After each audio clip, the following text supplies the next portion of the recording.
hopefully, well, the amount of applause in the room suggests you don't know what you've come to.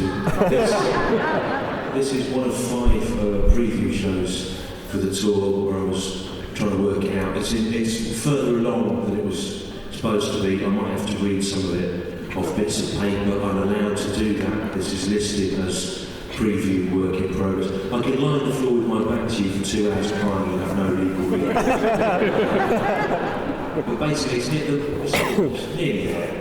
The end of the work, at the end of the first half, it hasn't really got an end, it just sort of fizzles out, you'll see. But other than that, it'll be about 50 minutes, 45 interval, and about 45. But as I say, it's still sort of coming together, so I don't want to see any phones out, right, or camera phones. I don't want me saying this is, I don't want it. Right, if I see a phone, right, I'm so sick of dealing with them, but I will see them, because they light up. That's the brilliant thing about them. Is the phone lights up the bored face of the person you brought in. I thought it was Lee Mack. And I will sit. And I will come down where you are, or I will go up there where you are, and I will find you, and I will do my idea of banter with you. And I'll take your phone off you, and I'll bring it up here, and I'll go, I'm going to have to put your phone round the back for safekeeping, and I'll put it on here, and I'll smash it. And you can take it up with the police. Right, and if you go, oh, hang on, mate, there's all pictures of my kids from Christmas on there, I'll be delighted. Right, and I'll take digital fragments of your Christmas children's memories backstage at half-time in the dressing room, and I will wank them. Wank your memory. And I'll laugh like a killer clown. And I'll do it. And I'll get all of wanked on memories. I'll put them in the toilet in dressing room 1 where Daniel O'Donnell is gone. I'll do a shit. Right, that's got you all warmed up. So, okay, I started writing this show in June. I wanted to write a new touring show with a sort of narrative through line about the idea of the individual in a digitised free market society. I wanted to base it sort of theoretically and thematically around this image, which is Caspar David Friedrich's classic 1818 painting Wanderer above a sea of fog. I'm sure you all started working on this idea. And then end of June, the Brexit came along, and I felt that this idea started to fall apart. I felt everywhere I went, working out the stuff, people expected me to have written something about Brexit, and I haven't written anything about Brexit because I'm trying to write a show that I can keep on the road until April 2018, right? So, I don't know how Brexit's going to pan out, so I haven't written anything about Brexit in case I won't be able to use it for the whole length of the thing. So I haven't written anything about Brexit, so I don't see the point of committing to a course of action for which there's no logical or financial justification.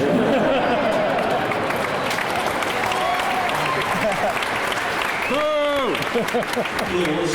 More applause than laughs, to be fair. I don't mind. I'm beyond laughter now. It's like, I'm in the state of mind where I just like need a clapping of agreement. You see Stewart in Cardiff? Yeah. Was it funny? No, but I read the fuck out of it. It's almost as if it targeted at my exact social demographic. In an attempt to build a future-proof audience for mortgage repayment purposes. But whatever your politics, can it be that the future of Britain, Europe, the world, appears to have been decided as a result of the ongoing competitive rivalry of some posh, rich men? It would seem so. As a student, David Cameron put his penis into a dead pig to compete with him as an adult to do something even more bizarre and obscene. Michael Gove put his penis into a Daily Mail journalist. To outdo him, to do something even more unpredictable and disgusting. Theresa May put Boris Johnson into the role of Foreign Secretary.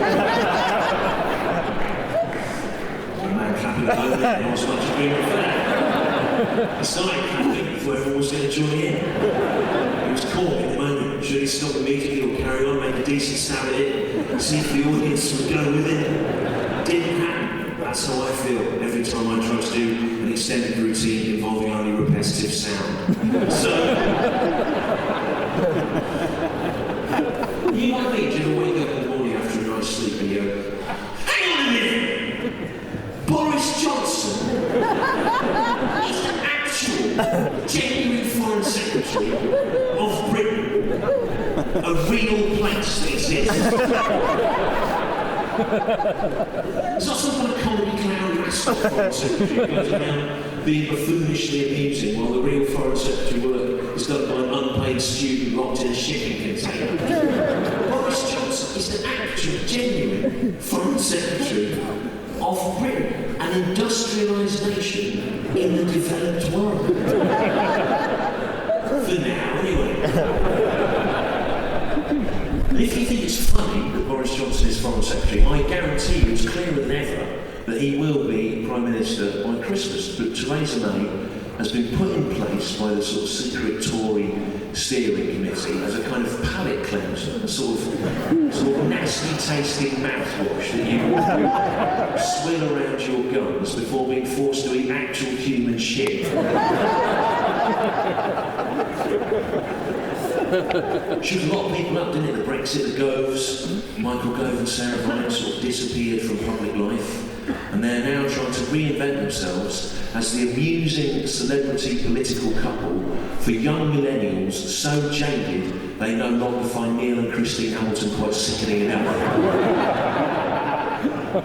Michael Gove and Sarah Bryant are the Neil and Christine Hamilton for the two girls, one cup generation.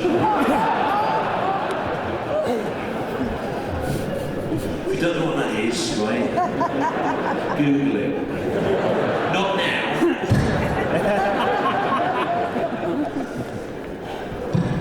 But it's been interesting. What? I think that man just Googled it. It's weird doing a joke that about 30% of the room find hilarious and everyone else finds baffling. Of course, referring to it doesn't help to claw the laughs back, it just consolidates the alienation in the room. I nearly turned it there. Plateauing out. And gone. So, it's been weird though. So, okay, this is the first city I've done this in that wasn't a Remain voting city. I've done it in, did it for a bit in London, a month working out in Edinburgh, Bristol. We voted Remain. You did? Cardiff. Oh, we should be more vocal about it. Then you're all right, okay? Because what I found is people do want to talk about Brexit in the Remain voting cities, and the Remain voting cities loom out of the map now, don't they? Like fantasy citadels in a sort of Tolkien-esque landscape, kind of wondrous walled cities full of wizards and poets, people who can understand data. In the middle of a vast swampy wilderness with "Here there be trolls" written over it. Hang on a minute, Stu, trolls? That's no way to describe the English and Welsh majority that voted for Brexit. And it isn't. No, it isn't. I'm agreeing with you. You can't make generalisations about people that voted to leave Europe. People voted to leave Europe for all sorts of different reasons. And it wasn't just racist that voted to leave Europe.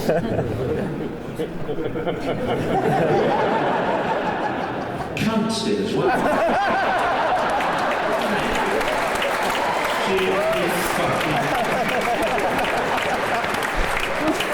Racist cunts. And people with legitimate anxieties about ever closer ties to you. People differ. Cunts. People fucking cunts. Let's say you should move on to me. I've got 18 months of this till April. It only gets funnier. It only gets funnier. People did vote to leave for all sorts of reasons. You genuinely can't make generalisations about why people voted to leave. Not everyone that voted to leave Europe wanted to see Britain transformed into sort of unaccountable one-party state, exploiting people's worst prejudices to maintain power. Some people just wanted bendy bananas.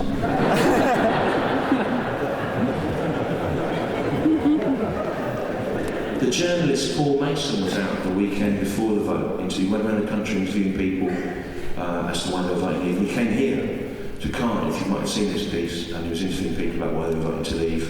And a guy here, a railway worker in Cardiff, said he was voting to leave Europe, this is a quote, because you can't buy girls pink toys anymore. What? They have to be grey. It's the sort of thing people say everywhere, to be fair, but it was here that they were saying. But it's sad, isn't it? Whatever your politics, it's sad to think that a major decision might have been made on the basis of a kind of massively misunderstood, exaggerated form of political correctness that doesn't even exist. And if it did, it wasn't being enforced by the Brussels pink toy department. But we're leaving now, and that means you, the people of Wales, you're now free to buy whatever coloured girls' toys you want. Although you will have £243 million a year less to spend on it. There should be a bigger laugh for that. Let's look at what the problem is. That is a good joke. A well-constructed joke. There should be more laughs. Okay, let's see why it's not working. £243 million in that sentence, that's the sort of trigger word of the laugh. It's near the end where it should be in the sentence. £243 million. Okay, why that's funny? There's no point shaking your head at me. It is funny. Who knows the most about stand-up, me or you? Me, I decide. I get to decide. Help me out, let's work out why it doesn't work, because I've got to open this for the presser at the end of next week, right? So, what they are, right? This is an experiment here. The reason that's funny, I think, is because £243 million a year, that is the amount annually that Wales is subsidised by the EU. So if you know that, I think that joke, whether you agree with the sentiment or not, it's a well-structured. Okay, maybe no. It's a shame, isn't it? People didn't know more things.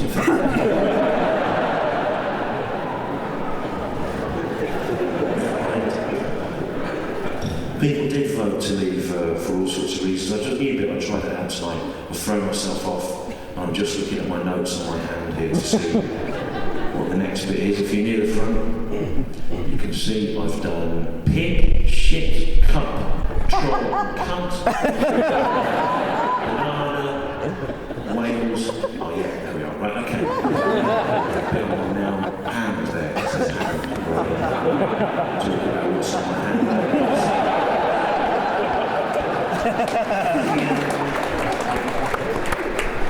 All sorts of people voted to leave. My best friend, Ian, best man at my wedding, he voted to leave. He said he was voting to leave as a protest vote. But I believe it was I who wrote that, yes, voting myself is a source of protest. I believe it was I who wrote in the Observer I read it, and I think it was me. Yes, it was. I'm in a good mood. I don't really like doing this anymore, but I'm enjoying it tonight. I was hoping to give up, but you've thrown me away. So, I believe it was I who once, it was very clever what I said, and I believe it was I who said, voting to leave Europe as a protest vote is a bit like shitting your own hotel bed as a protest against bad service, and then realising you've now got to sleep in a shitty bed. But my friend Ian, my best friend, he said to me, that doesn't make sense to you. By your own admission, Europe is institutionally flawed, therefore there's already some shit in the bed. And I said, yes, Ian Harrison, that's his name, lead voter, don't forget. I said to him. Yes, Ian, but if there's some shit already in the bed, you don't fix it by doing even more shit into the already shattered bed. My friend Ian Harrison, best friend, he said, no, you move into another bed. And I said, yes, Ian, but what if that other bed, instead of some shit, has got Boris Johnson in it? My friend Ian Harrison, gardening critic of the Daily Express, he genuinely look out for left-leaning shrubs. He reluctantly conceded that he would stay in the original shitted bed. But the metropolitan liberal elite, they didn't see this vote coming. The metropolitan out-of-touch liberal elite didn't read the public mood. Who are the metropolitan liberal elite? Well, I'm afraid if you're in my audience, according to the Daily Star, it's you, and I am massaging your worst prejudices. This is how to tell if you're the metropolitan liberal elite. You're the sort of person who preferred the Labour Party in the 90s when it looked like a load of coke dealers at an advertising activities party. As opposed to now, when it looks like Catweasel and his army of furious traps.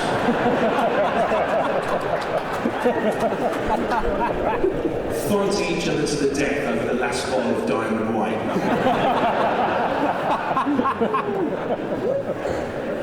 But the metropolitan liberal elite did not see that vote coming.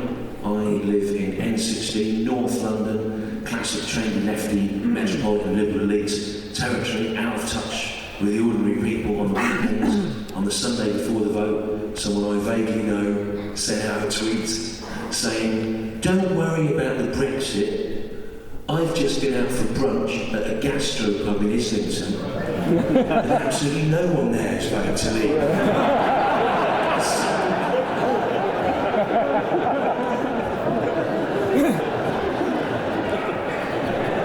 So anyway, you had it coming, didn't you? The Metropolitan Liberal League with the spiralisers, you had it coming. But it's difficult. Difficult. I've been lots of people in lots of jobs. You put in a difficult position by Brexit. I wanted to write a show about the role of the individual in a digital free market, using this as a theme behind it. And I can't really write. It's difficult to know how to write anything about Brexit, right? Because for 30 years, I've toured the country doing comedy from a broadly centre-left position. I'm a content provider of comedy, and it's worked fine. But now I know lots of places where I go, at least 50% of any room may not share that position, broadly speaking, and so the material will have to work by being funny on its own terms, rather than just people agreeing with it and applauding. It's a thing like that. And how can you write a one-size-fits-all two-man comedy show to divided Britain now? How's it going to work? Something that gets you a round of applause on a Tuesday in Cardiff or Oxford or Glasgow. Next night, Lincoln, glassed in the face. By a man with Amber Rudd's conference speech tattooed along the full length of his permanently erect penis.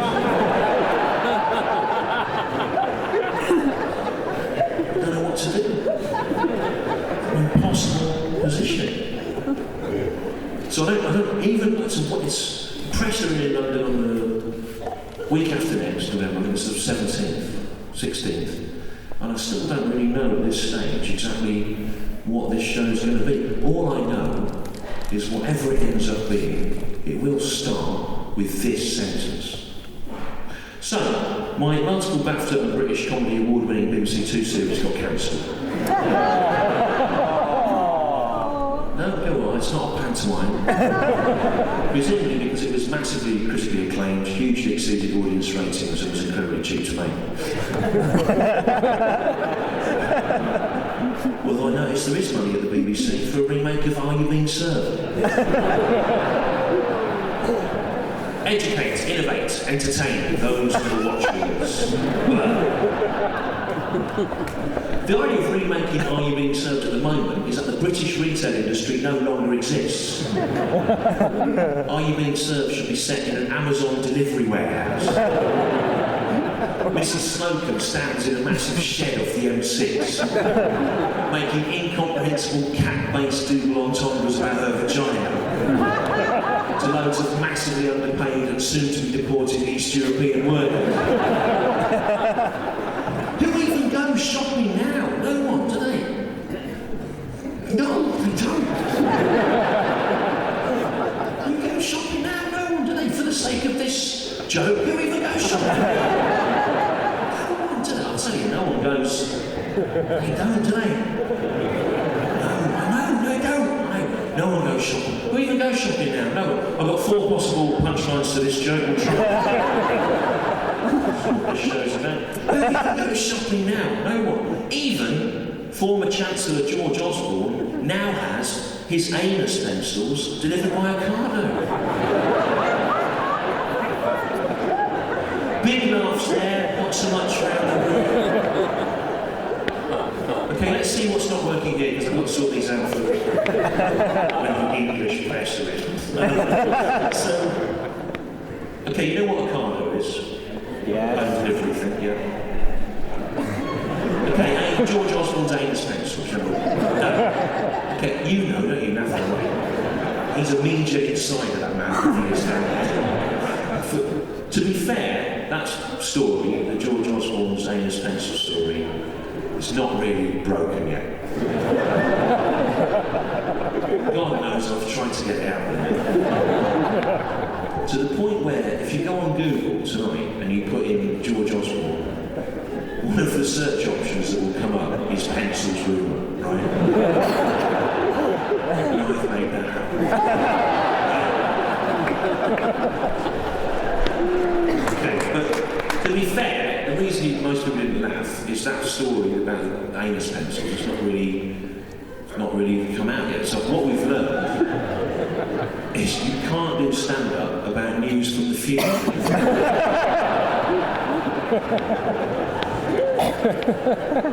That's not stand-up comedy, is it? That's prophecy.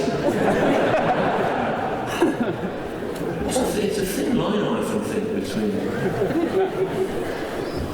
being a stand-up and a prophet, I think. It's something I think about sometimes. It's a line Jesus got on the wrong side.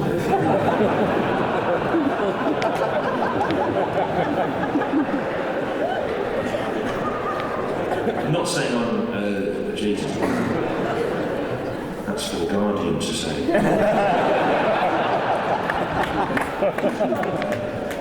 Here's another one. Who even goes shopping now?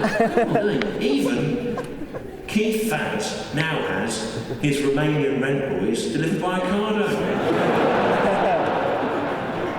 Well, it's funny now, right?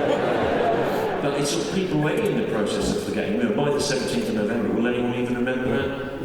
People forget, don't they, quickly, news stories. Do you remember this? In 2014, when Romania was joining the EU and all the tabloids were saying they didn't want the Romanians here, Keith Vance, remember this? Keith Vance went down to Luton Airport, didn't he, to personally welcome in the Romanians.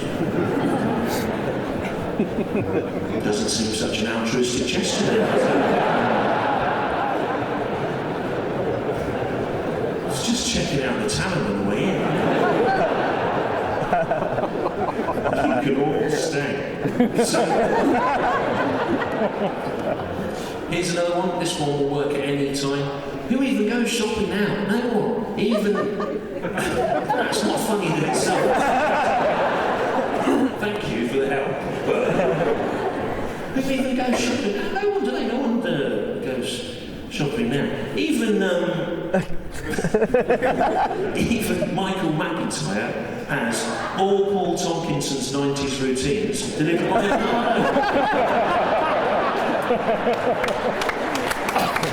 At night, though, under the cover of Who even goes shopping now? No one. Even X has Y delivered by That's how that works, isn't it? Wait till the week after next when the journalists are coming in to review it. Look in the news, see what's going on, put some nouns in. That's how that works. That's satire. Joke structure plus nouns equals satire. That's written on the wall in the private use for you writers office. This whole thing's just algebra at the moment. So, that normally gets a good laugh. What? Yes. What? Yeah. Animals. Animals. Satire. Yeah, that's right. I did a routine. Well, I talked about satire being about animals, didn't I? Do you want me to do it now? As long as there's physical options. No, I can't remember it. I can't remember it. It doesn't work here anyway. It doesn't work because there's a through line to this. Okay, the problem is, right, I've been doing this a long time. I make it look very casual. Like I'm just, what about this? I just thought of this. It's incredibly tightly structured piece. No youth pay. I can't just offer a tangent for 4 years. Jukebox.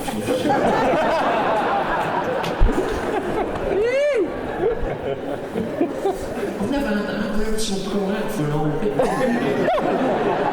online, well, some of it was a bit like stuff he's done before. It's a bloke into like, oh, it was all new.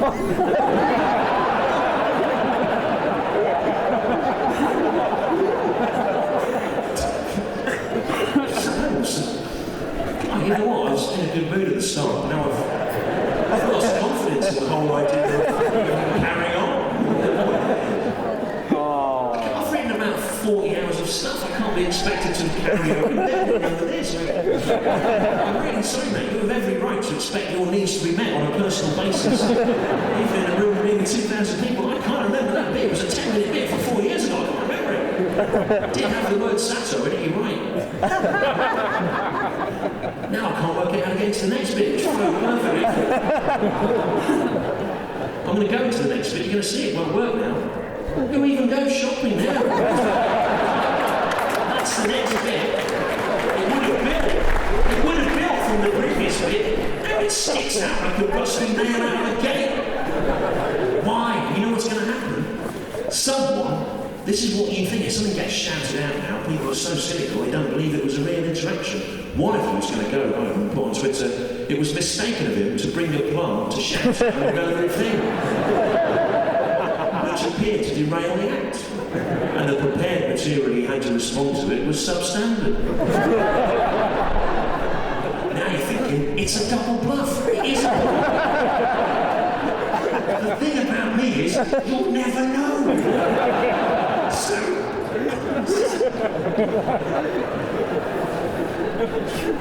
who even goes shopping now? No one goes shopping now. Who even goes shopping now? No one. This is how this kind of comedy works. You advance an untenable point in an increasingly desperate tone of voice. Who even goes shopping now? No. Even the bloody charity shops are doing home deliveries now, aren't they? No, they're not, Stewart, they are. Even Scope and Oxfam are doing... They're not, it's not cost effective, mate. They are. Even the charity shops are doing home deliveries. So if you ever fancy getting 100 copies of the same Rufus Hound live stand-up TV for £1, you don't even have to leave the house because the charity shops are doing... The charity shops. Look what you've done, look what you've done. This was building, no satire. Now it's, people don't go shopping routines run out of momentum. Whose fault was that? It's not you that's going to be carrying the can in the local press, is it? Me, who even goes shopping now? Give it up, mate, I can't. This routine sets up a whole bit that relates to this set that I've had no report here. I've got to do this routine in the face of your indifference. Who even goes shopping now? The charity shops are doing home. So, they are. So, if you ever fancy getting 100 copies of the same Lee Mac live stand-up TV for £1, you don't. Because the charity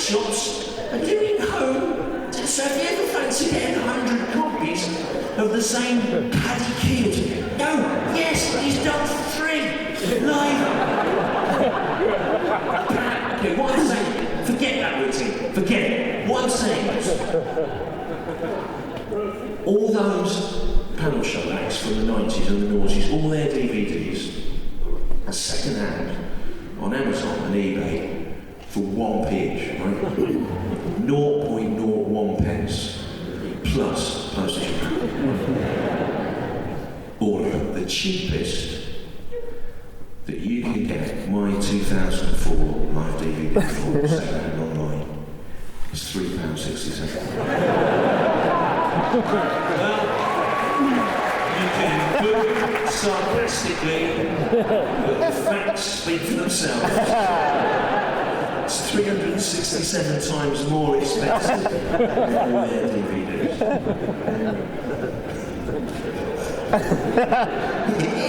It is. What? What? Fly is a nut. The flies are nuns. They're not. That's why you put them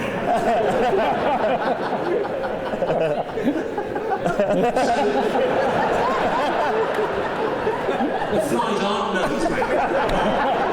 The fucking flies, you dick.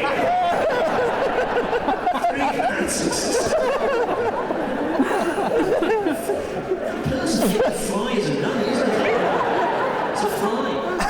A nun is a nun, mate. A nun is a nun, a fly is a fly. None of the flies are nuns. Don't confuse. I just thought of that. It's better than standing in front of people when people are shouting out flies and nuns at you, trying to do something with it. Better than you can. Oh, he's saying none of the flies are nuns. Boom. You have no idea there's pressure on working. £3.67. Is that a trigger word in some weird hypnosis experiment? Whenever you hear 367, you will become convinced that flies are nuns.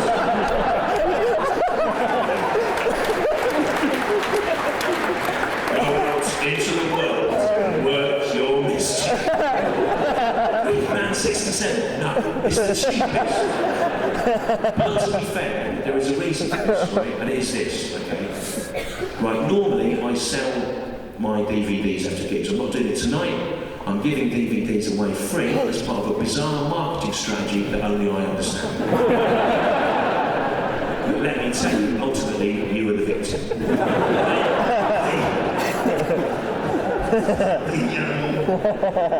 Normally, I sell stuff, and the cheapest that I can get the 2004 live DVD from the warehouse distributor supplies for is £3.50, right? So I normally have to sell it for 10 quid, because most of the venues take 15 to 25% commission. On top of that, there's 15% to the tour promoter off the top. So that's 40%, £4 plus £3.50, £7.50, that leaves £2.50. That is taxed at 22%, business rate profits for the tour. It is, that's accountants laughing. Why didn't we think to put the original video purchase through as a legitimate business expense also? That's the VAT. But so I've got various other costs on top of that. Basically, on a £3.50 unit DVD sold for 10 quid, I normally make about 60 to 80 pence, right? So what I do is when I get in from gigs, I can never sleep. I'll be awake till 2 o'clock this morning or whatever. I know I look very calm, in control, but the adrenaline coursing through me, the inside of my head is like the sun, it's like it's on fire. You know, people shout out things like flies and nuns in the moment. And deal with that, and the come down from that. Flies and nuns.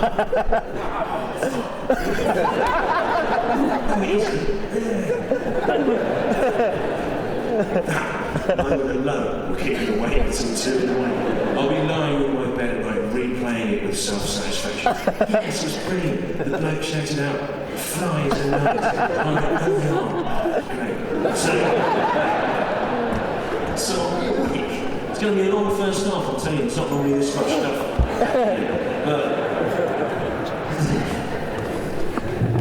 So what I do, you can't sleep. What I do is I go on the internet, on Amazon eBay, and if I see any of that DVD for less than £3.50, second hand, like £3.40, £3.35, I buy it,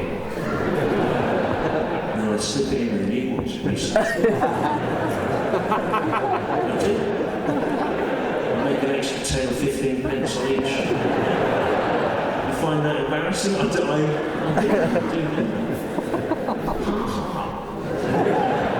I imagine needing to sell things for money.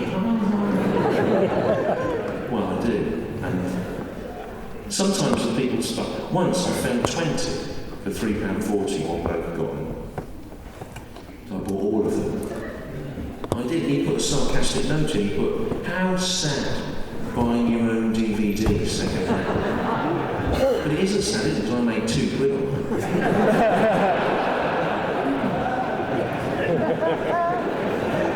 £2. It's the same. When I first came to Cardiff in the 80s, you bought a house in Slot for that. You know, it's the same with the book. Right, my last book, one book, the cheapest Faber will give me that for is £3.75, right? But in FOP, we've got a FOP here, but FOP is a discount place, right? They do it for £3, or 2 for a fiver, £2.50. Because they buy them from bankrupt warehouses and stuff. So that's £1.25 less than I can get it for from the actual publisher to sell. So what I do on Stewart, we've got the van. Any town where there's a FOP, I go in, I buy all the copies of my book they've got.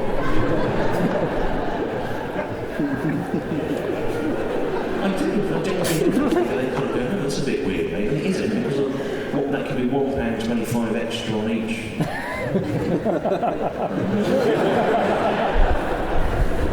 In Edinburgh, every summer I do a month in Edinburgh. I don't even bother to get any books sent up. I just go to the FOP in Edinburgh every day and I wait till the year. I buy all the books there. And I take the stickers off 2 for £5 and sell them at the normal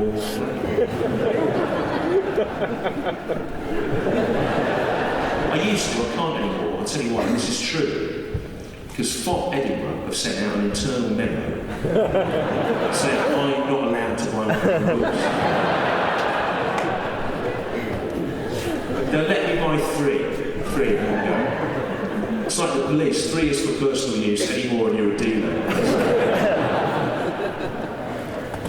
So my DVD, well, it is £3.67, and it is everyone else's is £1, right? But to be fair, there's a reason for that, isn't it? It's like I'm like a crooked kind of banker or something. I've artificially managed the market, haven't I? I've inflated the value of my own product by buying out all the surplus ones. And to be fair to say Jimmy Carr, for example, whose DVDs are £1 on Amazon. They are, but he's not awake, is he, at 2 o'clock in the morning, buying his own DVDs on Amazon to resell off a trestle table in the Provincial Arts Centre. Imagine if he was. Imagine if Jimmy Carr was on Amazon buying something he never paid the tax on what he got paid for doing in the first place. From a company that don't pay their tax. Is it possible to imagine a more tax-avoiding transaction than Jimmy Carr buying his own DVDs on Amazon? Only if he found them using Google. On a Vodafone phone. Whilst paying Gary Marlowe to spit cold Starbucks coffee into his splayed hand. It's not a single taxable juncture in the entire transaction. If you're near the front, you can see this whole set is made entirely out of other comedians' second-hand live DVDs, right?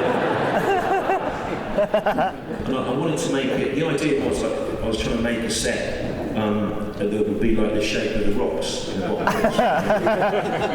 And I wasn't trying to take the piss by making it out of other comedians' DVDs. It's just they're the cheapest building material.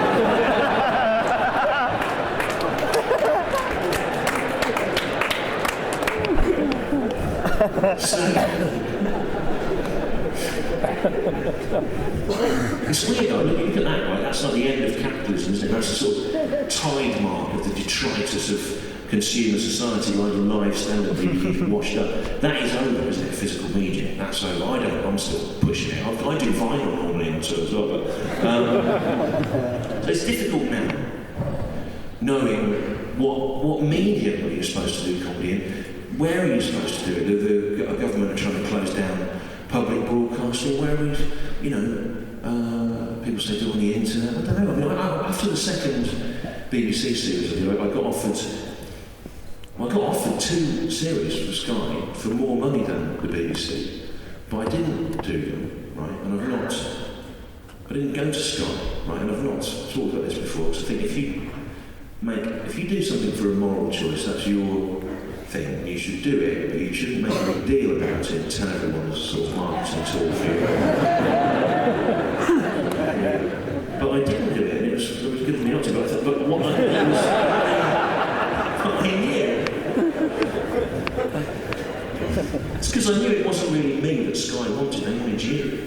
They wanted this audience, right? Because, right, I'm not going to ask for a show of hands, but I suspect a lot of you are probably Guardian reader, liberal types. You probably aren't Sky subscribers, but I'm not going to ask you to raise your hands because it might be embarrassing in this room. It might be embarrassing to raise your hand saying you're Sky subscriber. It'd be a bit like if I'd said to you, oh, you know that heart-rending footage in the David Attenborough of the snow goose chicks falling to their deaths at the 400 miles high rock stacks in Greenland? Who's masturbated to that? You might be a Sky subscriber in this one, but it's not. But it's you, they want you, the ABC One Metropolitan Liberally, they want you to watch Sky because they want to be able to advertise things on Sky that you like cappuccino and spiralisers and Milan Kundera novels, right? If you watch Sky at the moment, all the advertising is for bin bags, gaffer tape and knives.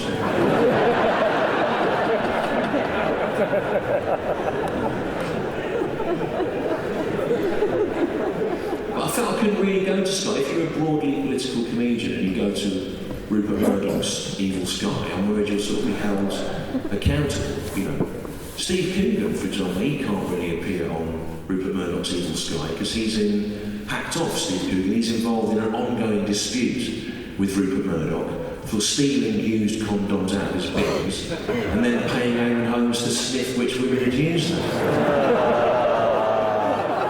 Well, okay, don't believe me, right?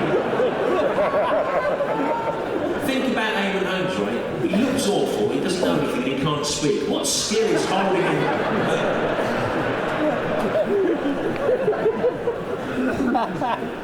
So Steve Coogan can't go on Sky. The fictional character Alan Partridge can go on Sky. It's the sort of thing he would do, but Steve Coogan can't. And likewise, I would like to go. I'd like to go on Sky, to be honest, for the money, right? But I can't, because the character of Stewart that I've created would have smug, liberal moral objections to appearing on Sky. I'm coming to hate the character of Stewart I'm coming to despise the character of Stewart in the same way that Rod Hull came to hate Emu. I even hate this, what I'm saying now.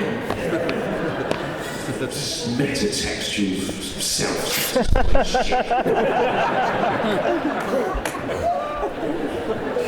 What's wrong with proper jokes? That's what I say to me.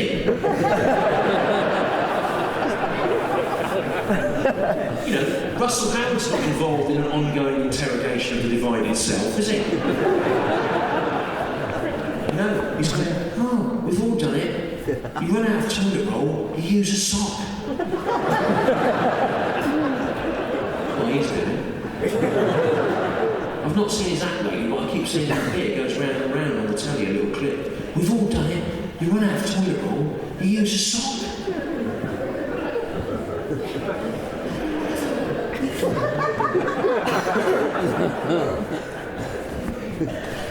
His own clothing.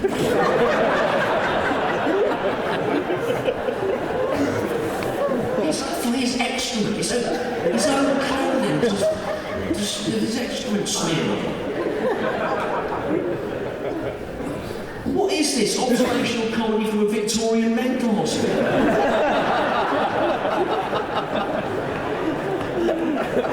We've all done it. You wake up in the morning, throw ice water on you. Then the gentry come round about 11 o'clock with their canes smashed them in the face and laughing. Then you're tied to a bed and sexually assaulted. You try to escape. We've all done it. Right? I've never seen that. All the young comics, they say to me, why ever they go at Russell Howard again? They all stick up for him because they all live free in houses that he owns, right? But it's...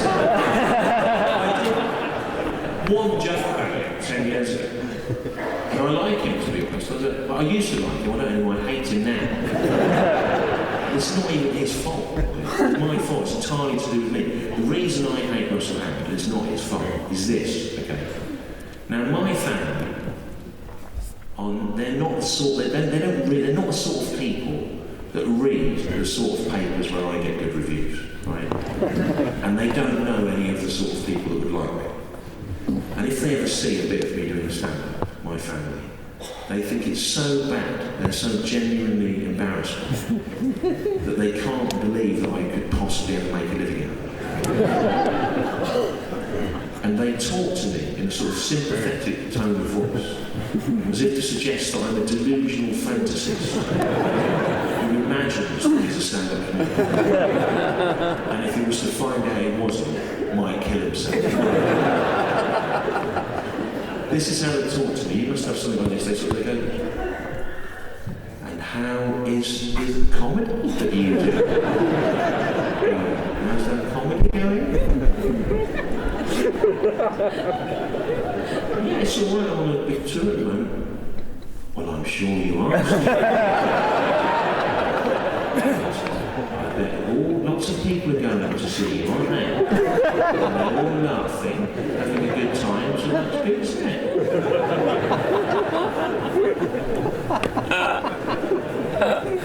That's how they talk to me. My stepbrother is the worst. He's a nice bloke, but he's 55 and he's seen what I do and he thinks absolutely, he's embarrassed by it. He just can't make any head or tail. To be fair, the only thing he's ever seen live, apart from me, was in 1986 at Oxford Polytechnic. He saw Deacon Blue. And he sees me and he goes, well, it's not Deacon Blue, what's it? What's it supposed to be?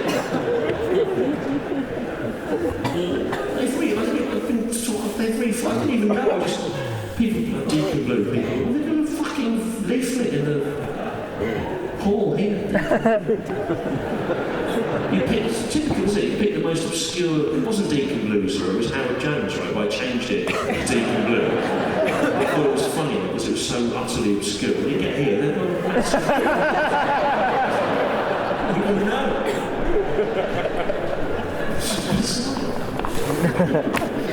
In here, there's all this. Is this a joke? Has someone seen my... I'll tell you what, Ricky Ross's first solo album, not bad. It's got Jeff Skunk Baxter on it, plays guitar on it. Jeff Skunk Baxter, who was in Steely Dan. I've not talked about this on stage, I've just thought about it now.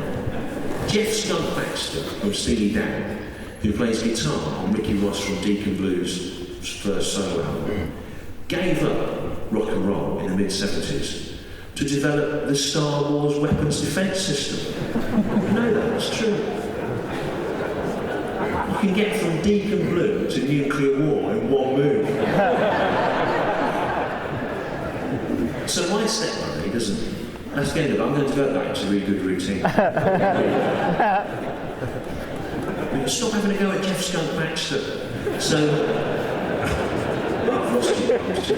Weird, isn't it, that the bloke saying nuns aren't flies is funnier than that? It's nearly the end of the first half now. Remember I told you it sort of ran out of steam and really got an end? So he rings me up, my stepbrother. He goes, how are you? How are you getting? How's the comedy going? I go, fine, I've just done a week at the South Bank Centre. And he goes, yes, I'm sure you did do that. I bet it went well, didn't it? Because you're a comedian, aren't you? In reality.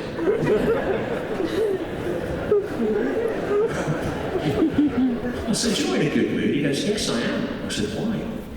He said, well, we've been very lucky, me and my partner. We've just managed 18 months in advance to secure 2 tickets to the now sold out Royal Albert Hall show of Russell Howard. And I went, oh. And he goes, you sound surprised. And I went, well, I've not met an adult, before that would meet a girl. And he goes, don't you think he's any good then? I went, oh, he's fine, it's fine. And then he says to me, my stepbrother, in a sarcastic voice, he goes, oh, as opposed to you, the most critically acclaimed stand-up in Britain. And I thought, well... No, you can't say that yourself, can you? It's well, that's the first start. Thank you for your contribution.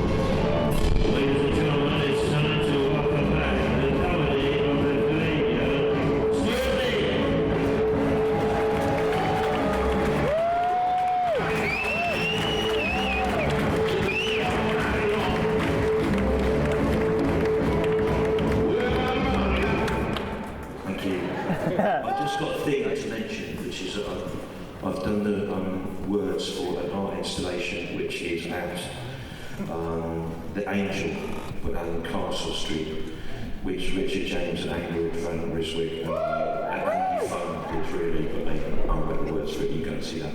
And also, I've got this idea to try and... You see, this show isn't finished. Like, there's an extra layer of news isn't here. I don't want you're pretty much fine, but it's not good enough. But there's, I've got this. I've been trying to learn loads of facts about Deacon Blue, right? That I was going to put them all through the show. I didn't know they were on tour again, which is funny until they got here. And I've got this idea for some routine when you're talking things and people start checking stuff on their phones, Anyway, I tried to order a double CD of the first and second Deacon Blue album from an internet company called Music Magpie for 69p last week. And I was going to play it in the interval and then do something about it. I've got this. I haven't done it, but the reason I've done it is because they sent this email through about 5 days ago. Music Magpie. We are very sorry to inform you that Raintown stroke When the World Knows Your Name by Deacon Blue, order 203291, has failed its quality inspection.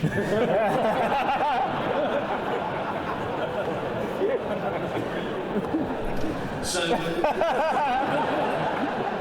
got the album. If you see them next week, I'll give them a quid for them. But, yes, it's strange trying to work out exactly what I don't understand for this tour is what my status is supposed to be in relation to audiences, other people. Okay, I am an ex-TV comedian, right? But I'm not forgotten enough to be making a comeback.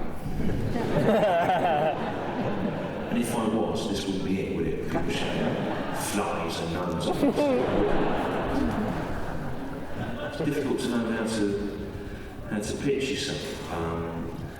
No one really has any idea of whether anything's popular or unpopular now. I think it's like, okay, Deacon Blue can be here doing this room, and I didn't even know because we don't live in a sort of culture where everyone shares the same points of view anymore or influences. It's so diffused. I mean, in 1978, There was an episode of Morecambe Wise one day on TV, on BBC One. It got 28 million viewers. So it was the most people that ever watched anything ever. And people still look back on that and go, oh, stuff was much better then, 28 million people watched it. But it's not as simple as that. There was no DVDs to watch, no internet. There were only 3 TV channels. And on the other 2 was a documentary about Canada and a drawing of a clown sitting near a blackboard.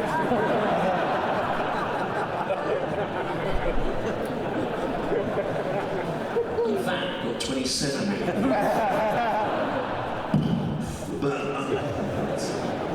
So it's all different, and young people today, they're very proud of the fact that they have very, very individual, streamlined tastes, and they're not part of a collective culture. They like to have a degree of pride in the fact they don't watch terrestrial television, for example. They go, I don't even watch terrestrial television, Stu. I don't even know what that is. I just watch the internet and the streaming services and the Netflix. I don't even know I don't even have a thing you need to receive. So I don't even have any eyes. I don't even kind of see it. I just watch the internet Netflix. Have you watched the Netflix, Stewart? It's really good on the internet. There's some really good stuff on the internet Netflix streaming service. It's really good, Stewart. It's not just 90s graphic novels adapted badly. English public school boys playing hard-bit New York detectives in them. It's really good stuff. Really good stuff. It's really good on Netflix internet stream. Have you seen Game of Thrones, Stewart? Have you not seen Game of Thrones, Stewart? It's really good. Everyone's watching Have you not seen? It's not just about a gnome, Stewart. It's not a gnome. It's a dwarf anyway, you're racist. It's really good shit, Game of Thrones. It is, I can't believe you've not seen Game of Thrones. It's not for children, no, Stewart, Game of Thrones. There is magic in it, yes. But what I would say is, what is magic? You know, maybe it's just like a science that we don't understand yet. Have you actually seen Game of Thrones? I don't know when it's set, Stu. I don't know when it is. Could be in the past, could be in the future after Brexit. There's a wall dividing the north of the country. No one's got any Marmite. It could be in the future. Have you actually seen Game of Thrones, Stu? It's really good. It's really good. Game of Thrones is because it's really clever, actually. It is. It's clever because Game of Thrones is clever, Stu, because it's not about gnomes, it's actually about politics and things like that. Is it? Game of Thrones? Peter Stringfellow's Lord of the Rings?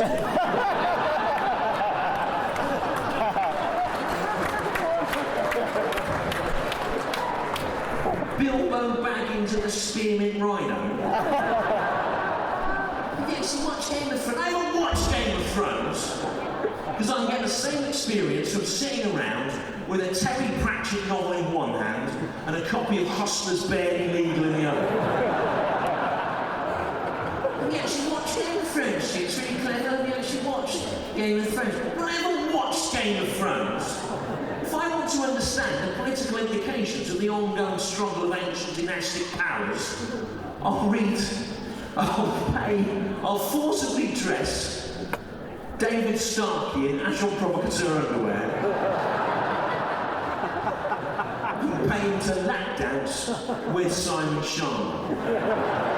Have you actually watched Game of Thrones? Did you watch it? No, I have not watched Game of Thrones. And I will never watch Game of Thrones. I shall take no wife. Hold no land, father no children. I shall wear no crown, win no glory, and I shall not watch Game of Thrones. Well, you can cheer that, mate, right? But I don't even know what that is. Right? I read it on the side of a mug in HMV. And that is as much as I need to know to take the piss out of your favourite thing. Right on the side of a mug. I don't even know what it relates to or anything. Because the essence of your favourite thing can fit on a mug. You actually watch Game of Thrones? No, I haven't watched Game of Thrones! If I want to understand the ongoing struggle of dynastic powers whilst being barely semi-tumescent, as usual. I'll read Tolstoy's War and Peace while sitting over the wheel arch of a diesel-powered double-decker bus. Yeah, the old fellas, analog, old school. Not the internet, diesel. Hey, I've got a job for you, right? I've got a job for you. Hey, I'll tell you what, there's so many naked young women in that Game of Thrones. It's hardly surprising what stunted Tyrion Lannister's growth.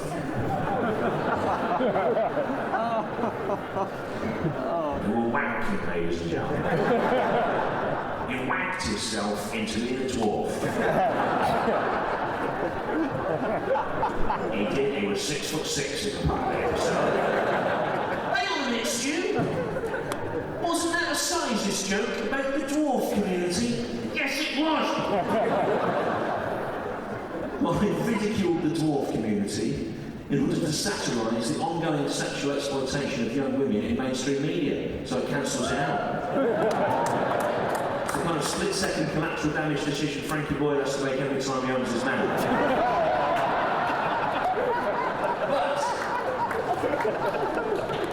But here's a little barometer for you, society to say you can do a niche joke, a tiny niche joke, about the opening text or something from Game of Thrones, and it gets some enthusiasm from people. It's supposed to be one of the most popular programmes in the world. It's not known by the majority of you. We live in a massively diffuse culture where everyone can choose individual things that they like. So it's really hard to know what you're supposed to write about that everyone can relate to. Also, my experience as a 48-year-old man is now probably irrelevant to that of most young people because the world has changed so fast. Who am I? And what am I supposed to be saying? 30 years ago when I started out doing this, I was doing temp jobs all day, living in a shared house. Now I own a house. I never thought I would own a house. I've got a garden. I never thought I would live anywhere with a garden. I didn't. As if to drive home the sheer random unfairness of how different people's lives work out. At the bottom of the fence behind my garden, every day there were steaming piles of human shit, people with piles of excrement. They do. And I said to one of the neighbours, what is that? And they said, it's the junkies. The drug dealers sell the heroin there, in the garages there, the junkies take it, they get an adrenaline rush, and they defecate, and that's what it is. And I'll tell you, the more I find out about this heroin, the worse it seems.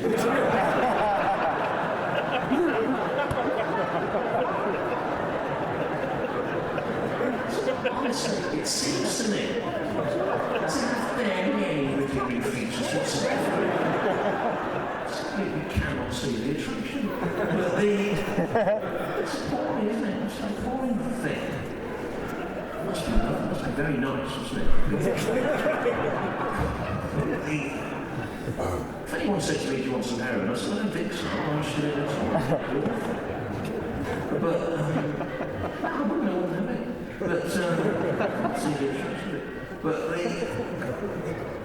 But it does make me think that that's happening at the bottom of my garden, the bottom of my house, that I own. There's a homeless guy that sleeps sometimes beds down on the other side of the fence in the council flats garages, and sometimes I think that I should invite that homeless man in to live with me, you know. That's what Russell Brand would do. For a day. There's a film crew present.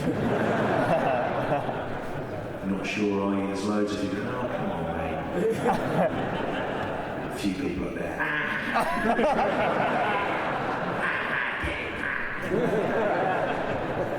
By all means, have a good laugh at Russell Brand, right? If you don't done anything, that is the key, isn't it, I suppose? Because whatever you think of Russell Brand, he did something, didn't he? And what he did was shit. And it made everything worse, didn't it? That not voting worked out well, hasn't it? I blame young people for that, by which I mean people under 40. I hope there's none in. I'm under 40, I'm disillusioned. I like Russell Brand, I didn't vote. Yeah!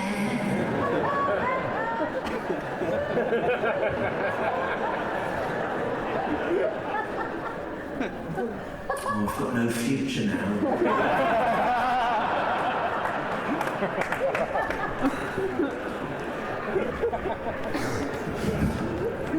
Never mind, I've got this phone.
I'm 34.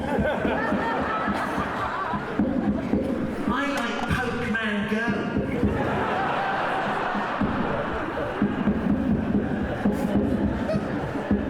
I'm under 40, and in the morning, I don't eat bread for breakfast like an adult. I suck drinking yogurt out of a pouch.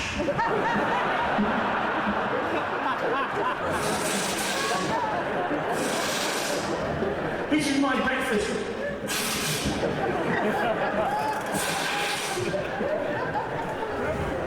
I'm under 40, this is me going to work in the morning.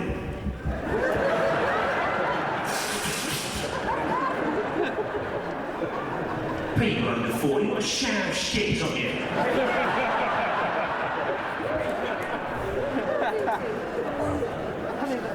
You like stupid fads, don't you, in the under 40s? A Japanese cat drawn on a satchel, that's what you like.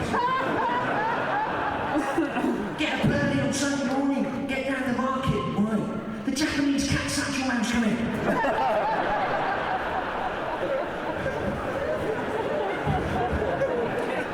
You've got loads of satchels with Japanese cats on the top. No, Robbie, you've got a cat-faced satchel coming. Here up. Pathetic, aren't you? Bondage sex, that's their new thing, isn't it? An S&M. And fetishism that they think they fucking invented. The under 40s, because they read it in 50 Shades of Grey and they saw it in an FKA Twigs video. I know he is actually, mate, so... You don't know, you're too old. I do. I know who FKA Twigs is, and he's a rapper. He's a rapper from Gloucester, right? He is, huh? Shit. Gender fascist. I don't think we need to get into specifics about people's gender, do we? So...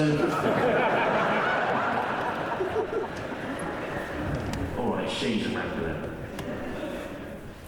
Oh, I don't know FK Twigs. I saw it. Actually, I did. I saw a video of her. She all does bondage, doesn't she? All string goes around her. She goes up in the air. Tries to escape from this. Have you not seen that? I've seen it. I saw it on. Not Toilet Pops. What is it? On the internet. It's like Toilet Pops, isn't the internet? It's full of pop videos and sexual predators.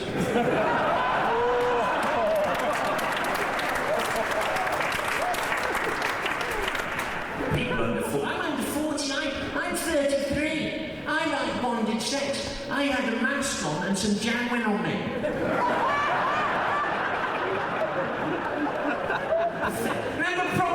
bondage sex that we used to have. In the 80s, in the 70s, in the 50s. Friends of the St. David's Hall in the 50s. We go to everything. What's this? It's a play. In the 50s. Proper bondage sex. Not like now. I'm in love with you. Let's have S&M under a duvet. Proper violent, degrading, awful. You know, if you weren't dead at the end of it, you'd done it wrong. Have to do it again until you were dead. Not like now. I'm 36. I like bondage sex. A feather went on my bum. Did it? Were you asphyxiated in a career-ending accident?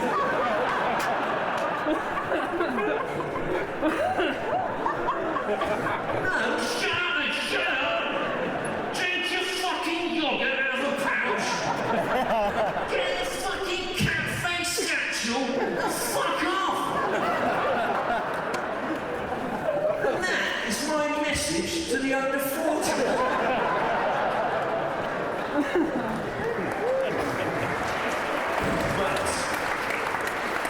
But, joking apart, right? Yeah, it was a joke. I took an extreme position for comic effect. I've been doing it all night.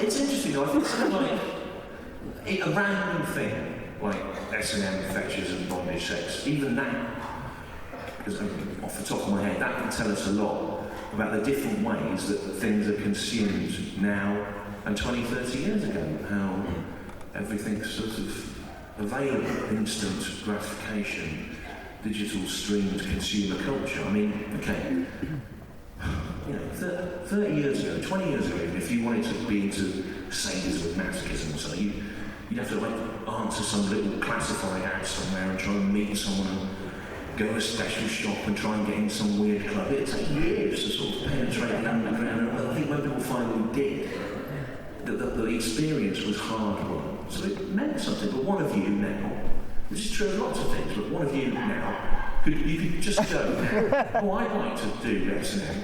Go home, go on Amazon, next day delivery, Taiwanese face ball gag or something. Or, well, I mean, I've got, or, you know, go up to Primark, you go to the Primark S&M department, and get some whips or something. It's just meaningless, isn't it?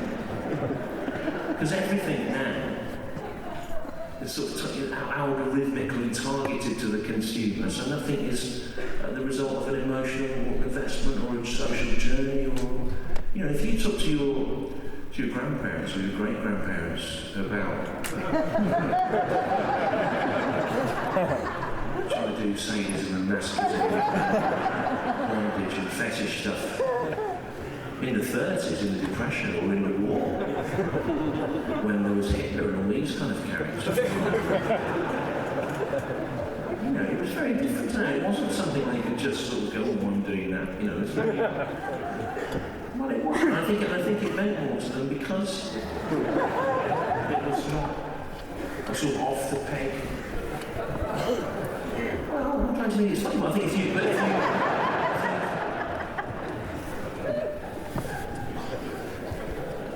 okay, I remember talking to my gran about it. I mean, in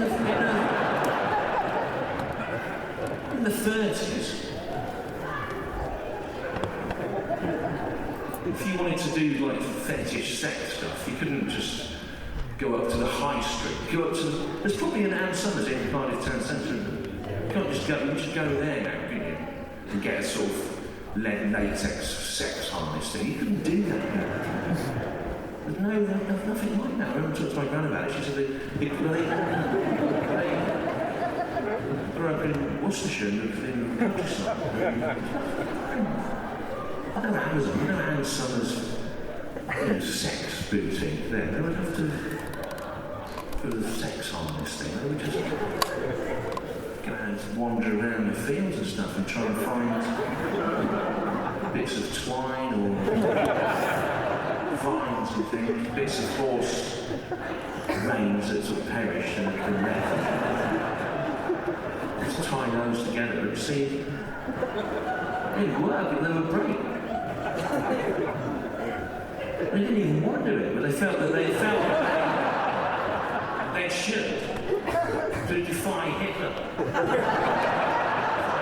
Take back control.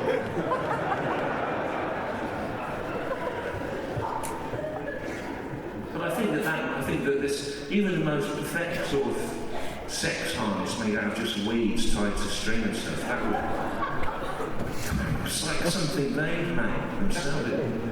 You know, you might know, I've got my wedding, you know, what's your most prized possession, your wedding dress or something, or a little shawl you wrapped your baby in when it was born. Fucking shit compared to the sex weeds that you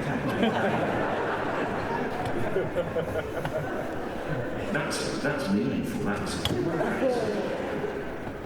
it wasn't bored, you know, just... I don't think people now will ever understand about the experience informing the way that you feel about an object or anything. And I mean, you know, you couldn't, in the 30s or in the 40s, you couldn't just go up to Amazon and go to Amazon and something. You could get like, oh, I'd like to do S&M, I'll get a latex deluxe zip-up gimp mask. Nothing like that. I remember talking to my granddad about it, and he said if they wanted a sex mask to do S&M sexing,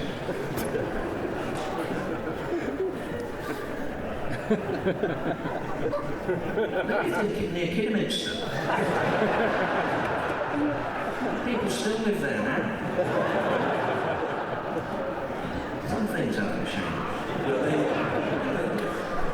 but there was nothing like that in Kidderminster. There wasn't a sex mask in Kidderminster, was there? Hello, it's Kidderminster. Hello, is that Kidderminster? Yes. Is there a sex mask there? No. No sex mask there, Kidderminster. They have to walk, they just walked. Right. And their bare feet have just walked south. Towards Evesham, the Vale of Evesham.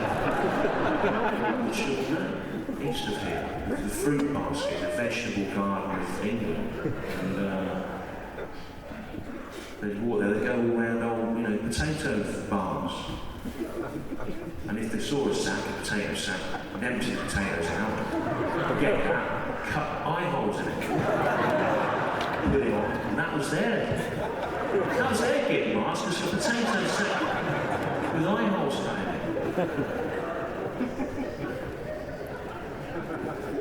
And it meant more to them to make a potato sex mask for the stuff that was on the floor. Was more meaningful, I think, to them, talking to them about it, than probably your wedding or something like that. It's your wedding, right? This is what you did, wasn't it? Your wedding, you had someone like filming it on a camera phone, and it went straight out on Facebook. And every single time that image is duplicated, it becomes more meaningless. And it's meaningless. All your experiences are meaningless compared to a naked man in a collar. In Kidderminster, shivering, trying to maintain an erection with a potato sack with eye holes coming in. That says more about the human heart than the best, the most thing that you think is the better birth of your child. It's a waste of time compared to that. Now. Isn't it? You don't agree because you're embarrassed to be confronted with the terrible truth, the pointlessness of your life now.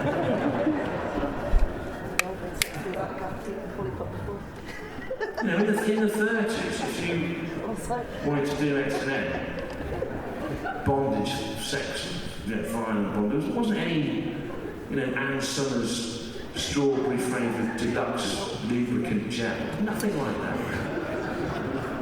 I remember talking to my grandparents, so they just had I said, was there any sort of flavoured sex gel? No, fucking idiot. What they had was a big lump of dripping on their...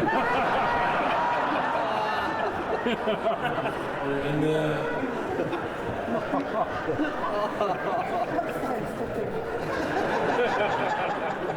the pantry on a marble slab to keep it cool. They used to tell us all these stories about this. Family stories. Well, you probably have this sort of thing where your grandparents tell you these stories about the old days. Come on, tell us about the dripping sexy. You always think, don't you, this is what we used to do, we should tape them. I did tape them, I taped all these stories. But my stepbrother, who wasn't even related to him, he got the tapes and he taped all Deacon Blue albums over.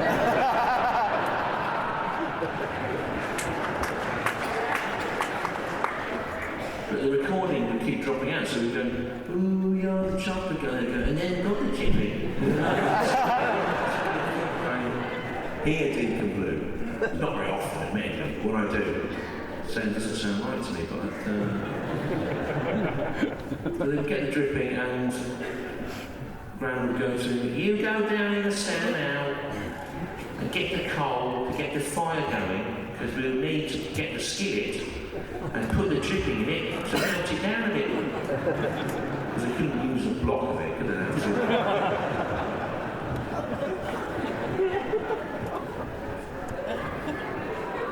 Grandad would go, he would tell us these stories, he would go down in the cellar in the dark. First of all, he would get undressed in the... I went where they lived once, there's still there's a stone pound basically in the field, with just kind of mud and straw on the floor, and animals had been in there, and the wind would be howling, they would have been standing there naked, with all cuts all over them probably, and these potato sack shivering, coughing up, trying to keep in the mood, you know. Oh, I love you. Get in the cellar. Go down in the cellar. Get the coal. It's only in the coal in the cellar. In the dark, shoveling it up naked with scratchy potato sex mats cutting into his face.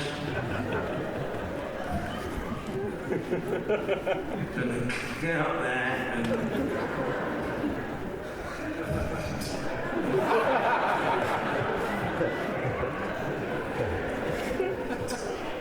I'll just think of it. Then they put he'd get the fire going and Gran would go, now put the dripping in a skillet to melt it down.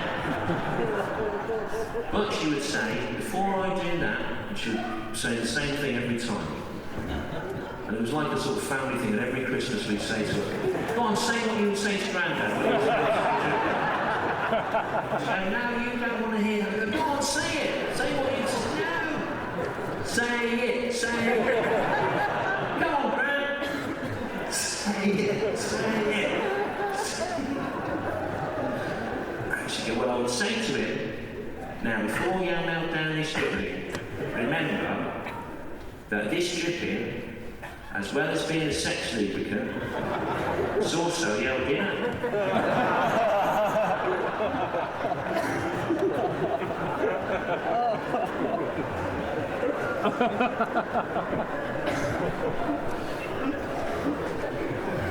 And they would have to make a choice, the sort of choice which none of you now have to make.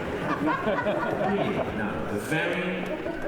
You can get what you want, whatever you want. If you've got no money, you get on HP, you can get whatever you want. And they would have to make a choice between their own pleasure and actual basic survival. So they were dripping on the bread that you see.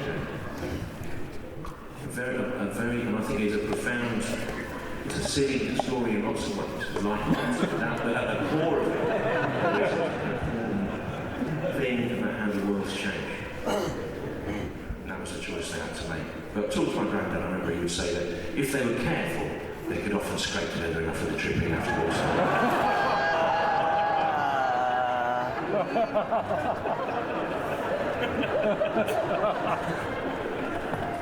I didn't want to be standing here in front of you talking about dripping as a sex lubricant. I began with very high ideas. I wanted it to be about the role of the individual in a digitised free market society. But Again, joking apart, I mean, that is an exaggerated story. There's a lot of exaggeration in it. But not the bits you think. The bits you think are exaggerated are true, and exaggeration in other areas. They didn't live in Kidderminster. In Hales Owen. The rest of it is true. But okay. If you think about relationships now, think about how we make our sexual relationships, our romantic relationships now. It used to be, I don't know how our grandparents met, but they wouldn't have met through Tinder, for example, which is, you think about relationships now, how they get going. I'm not saying it's a bad thing, but on some level we've digitised and commodified even the most primal part of our lives, the way that we meet people and relate to them. And what Tinder does is it reduces or elevates, I suppose, depending on your position, it reduces your potential partner to a set of specifications, a commodity that meets the standards that you, the consumer, have decided that you want. And I don't know if love is an exact science like that. I don't know. I know when I first left college and went to London, I was working nights, 6 nights a week doing tryouts, to get to meet anyone, and I went on the date line, which back then there wasn't a website. You got sent a form and you had to fill in, tick little boxes of what your interests were. And one of the boxes you had to tick, I remember, you could tick for your interests, was jazz stroke folk.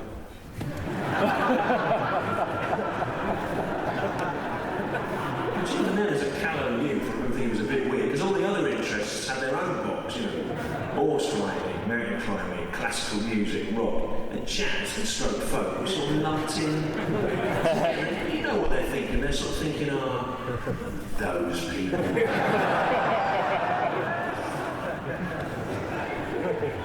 It's a weird thing to make, so very different things, aren't they? Jazz and folk, Folk music, it would seem to me, in essence, is about maintaining the purity of a song unchanged, without inviting the performer to interpret it in any way, to not bring their ego to bear on it, so that it is transferred unchanged, the melody, the song, the meaning, to the next generation of songwriters, maintaining the specific spirit of the song.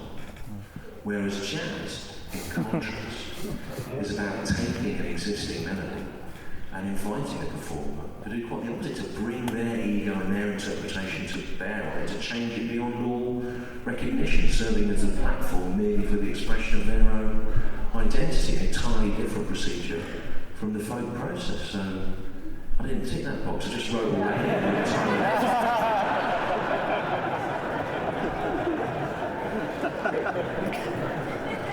And that's what caught the eye of the woman that went on to be my first wife.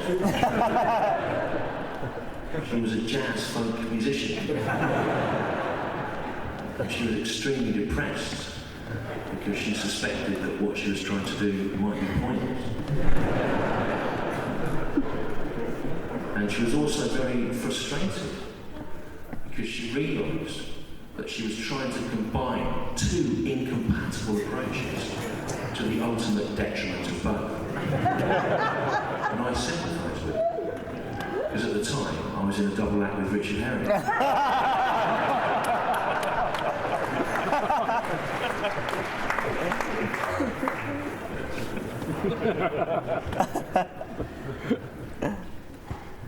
But the marriage to a jazz folk musician caused a number of problems, not least in the... Okay, I never knew, for example, whether we were going to have jazz sex. An endlessly improvisatory procedure, returning to its main theme only after every single possible permutation had been exhausted. Or folk sex, a much more conservative performance, obsessed with historical accuracy, which continued way beyond the point where it ceased to be entertaining.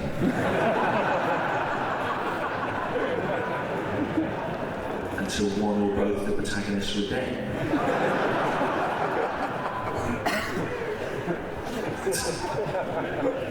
Or jazz folk sex. Performance that continued continued way beyond the point where it ceased to be entertaining, until one or both of the main protagonists were dead, but enlivened at unexpected moments by the sudden introduction of a tenor saxophone.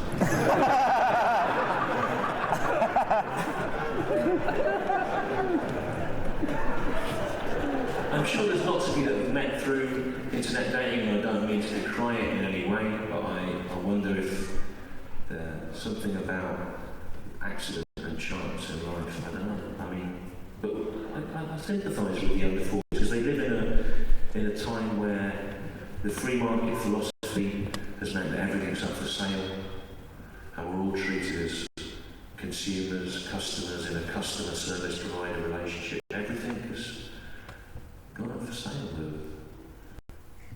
Further education, health, forests, national parks. I mean, further education, for example, wasn't supposed to be a transaction which increased the cash value of the customer in the job marketplace. Further education was supposed to be an opportunity to participate without charge in a quest to enlarge the collective storehouse of human understanding, admittedly whilst drinking heavily subsidised alcohol and losing your virginity in a building named after Nelson Mandela.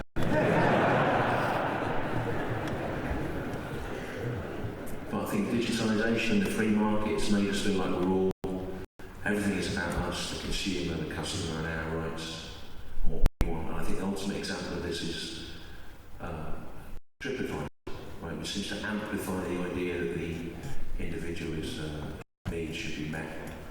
I am not a massive Doctor Who fan, but I have a 9-year-old who is, and so I go and see all the Doctor Who things. Really, I brought him here on a day trip to go to the Doctor Who exhibition here, which was fantastic, but it wasn't his favourite Doctor Who exhibition in Britain. His favourite Doctor Who exhibition is quite the opposite of the Cardiff one. It's a little tiny cramped cellar in the bottom of a private house, cottage in the square of a little market town in Herefordshire called Bromyard, and it's full of the owner's personal collection of Doctor Who memorabilia, costumes and props and scripts, and this quirky little place is called the Time Machine Doctor Who Museum, and on the posters there's a picture of the TARDIS, and it's the TARDIS, the Time Machine Doctor Who Museum, and it's made very clear that it is an entirely Doctor Who-centric museum.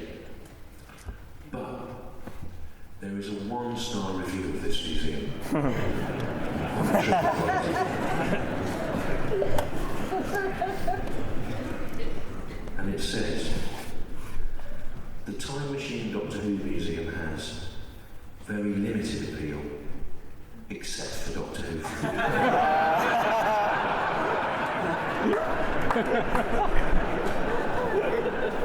We were in and out for 25 minutes, and that was after going round twice. They went round twice! They went round once and couldn't believe how little non-Doctor Who stuff there was. Thought if they went around again, they might see a diorama of the life of Isambard Kingdom Brunel, or a film of the breeding cycle of the Asian wasp. It's a Doctor Who museum! You can't complain that there was too much Doctor Who stuff in the Doctor Who museum. It wasn't aimed at you. Not everything is about you. Reminds me of an elderly relative who, on having gone to see Andrew Lloyd Webber's Cats musical, complained to me afterwards that she hadn't been expecting it all to be just about cats.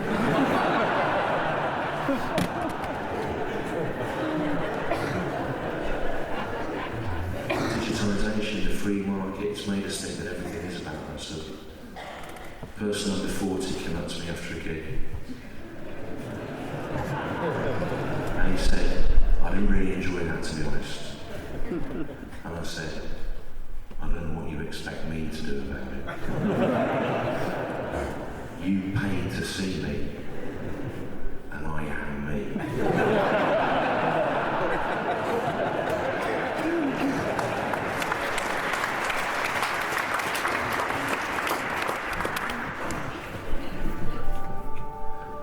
But we've turned away, it would seem, from the wider world, and everybody's looking inwards. You pay for everything, nothing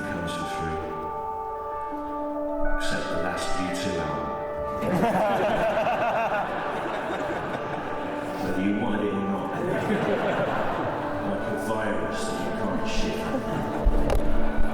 And I don't really know what I'm supposed to say to anyone about anything. Because you live in a digitalised hall of reflecting mirrors made of Facebooks and Twitters and Snapchats and Instagrams and WhatsApps and selfies. And you, let's face it, are the kind of people who get run over by a bus because you were crossing the road whilst looking at a bus timetable app.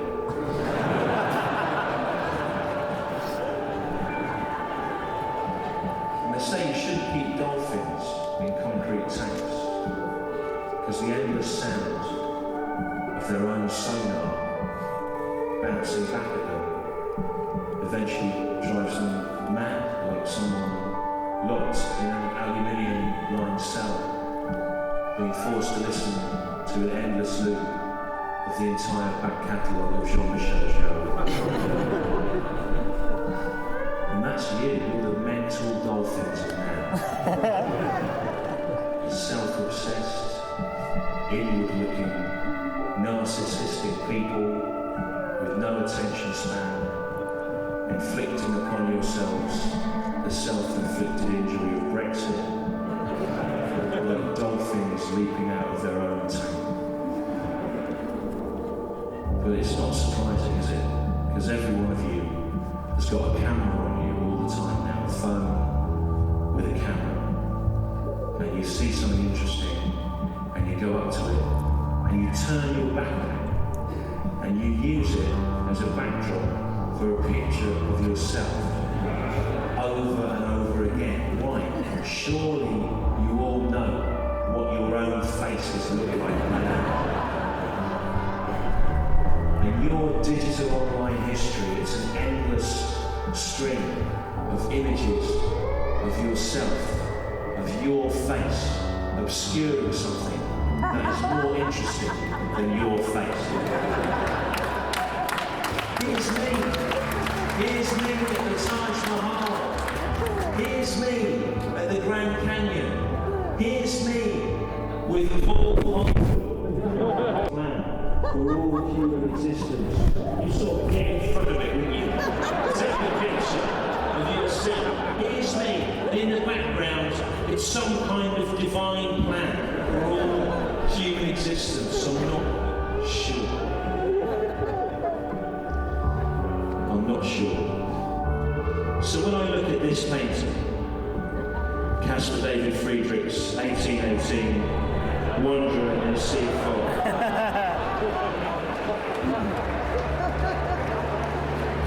I see a man like me 200 years ago looking out into the world, not using it as a backdrop, but trying to make sense of his own place in it. And that was then. But this is you, now. Yeah.